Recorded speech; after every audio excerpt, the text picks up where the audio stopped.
سلام دوستان، خوش اومدید به یه ویدیو دیگه از کانال آموزشی devdecode. توی این ویدیو می‌خوایم با هم دیگه نحوه جایگذاری کیبورد ایموجی رو توی برنامه‌مون ببینیم. معمولا تو اپ‌های پیام رسان دیدید که ما وقتی می‌خوایم حالا چت بکنیم، یک متنی رو که می‌نویسیم، یه دکمه‌ای هستش که وقتی می‌زنیم یه دونه باکس باز میشه که کیبورد ایموجی هستش و ما میتونیم ایموجی انتخاب بکنیم و وارد اون تکست فیلدمون میشه. توی این ویدیو هم می‌خوایم دقیقاً همین رو یاد بگیریم. قبل از اینکه کارو شروع بکنیم خیلی ممنون میشم برای ویدیو لایک بزنید، چون باعث میشه ویدیو در معرض دید افراد بیشتری قرار بگیره. اولین کاری که باید انجام بدیم اینه که بریم پکیجی که نیاز داریم رو اضافه بکنیم به فایل پاپ اسپک.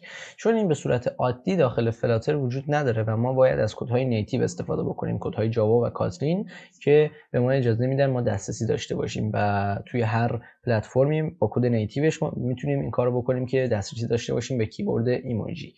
برای همین ما میایم از پکیج مورد نیازش استفاده میکنیم که اسمش ایموجی کیبورد فلاتر هستش. توی سایت pop.dev هم میتونید اون رو ببینید. ما الان نسخه‌ای که نیاز داشتیم رو نصبش کردیم و توی فایل مین میتونیم ازش استفاده بکنیم، یعنی توی برنامه. من یه دونه هوم اسکرین دارم که یه دونه پلیس هولدر داره نشون میده.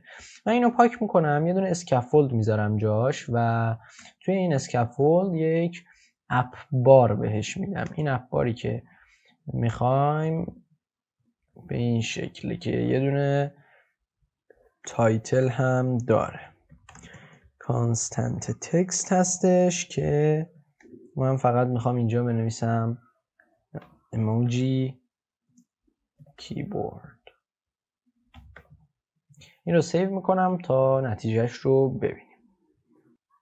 همونطور که میبینید الان صفحه اولیه ما درست شده. من یه دونه بادی دارم اینجا که بهش میخوام یه دونه کالم بدم. توی این بذارید یه دونه استک داشته باشیم اینجا به جای کالم و من چیلدرنی که میخوام بهش بدم. یه دونه باکس میخوام که پدینگ داشته باشه، یه دونه تکست باکس میخوام و من اینجا یک پدینگ 15 تایی به این میخوام بدم. این کانستنت هستش و اینجا میخوام چایلد تعریف بکنم برای این. درسته دیگه، میخوایم یه چایلدی تعریف بکنیم که تکست فیلد ما هست.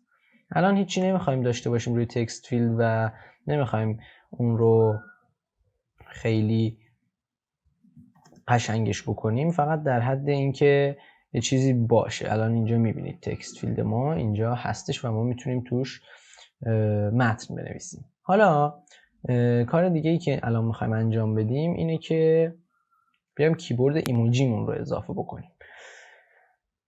قبل از این کار ما برای این تکست فیلد باید یه دونه کنترلر بسازیم که تکست ادیتینگ کنترلر ما هست و میخوایم این رو به کیبورد ایموجی هم بدیم که وقتی روی آیتمای ایموجی کلیک کرد به این تکست فیلد ما هم اضافه بشه.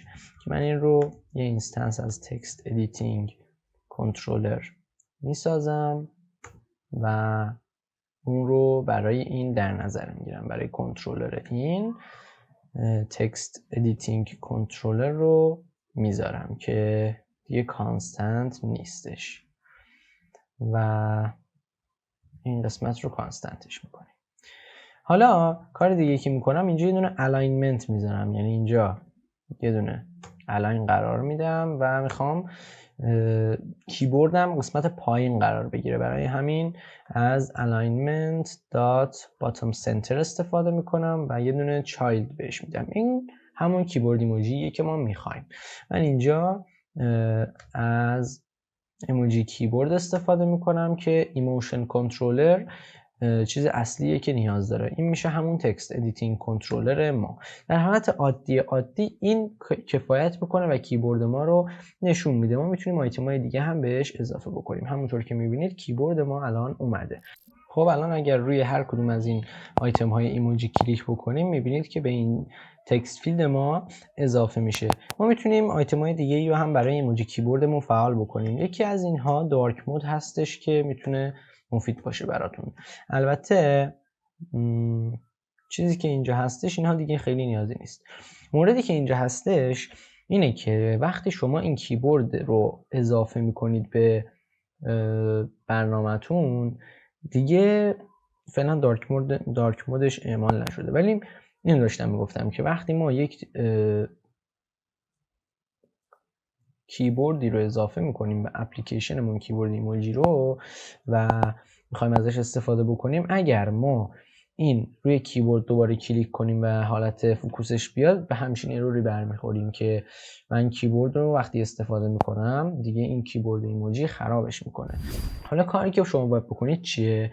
کاری که باید انجام بدید اینه که وقتی شما اینجا تکست فیلد رو دارید، وقتی رو دکمه‌اش میزنید این میاد، هر لحظه که روی این زدیم باید این محو بشه، این کیبورد ایموجی، که اون وقت کاری که میخواید انجام میشه. یعنی این کیبورد هنگامی که کیبورد اصلی گوشی باز میشه دیگه نمایش داده نمیشه و ظاهر اپلیکیشنتون حفظ میشه.